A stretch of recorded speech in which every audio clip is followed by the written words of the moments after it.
এখন 2 লাখ টাকা দিবেন। আর হচ্ছে এখানে ফ্যাক্টরি চালাইতে হলে, অফিস চালাইতে হলে এখন একটা কন্ট্রাক্ট করতে হবে, আমাদেরকে প্রতি মাসে কি হারে দিবেন।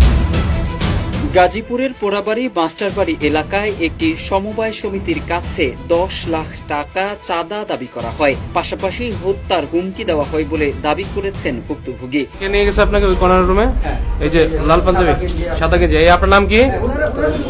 ইসমাইল হোসেন।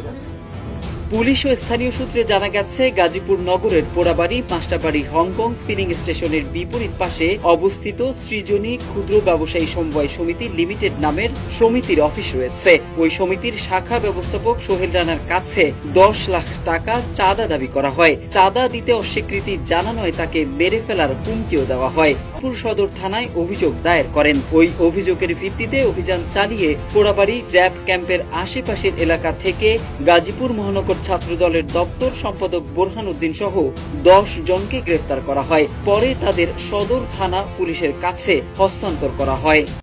আপনার মতে বিএনপি নির্বাচনের জন্য তাড়াহুড়া করছে কে? ভোট কইমা যাইতেছে এর লাগা যা শুরু করছে 5 বছর পর নির্বাচন হইলে দূরবীন দিয়েও তাকে ভোট খুঁজে পাওয়া যাবে না।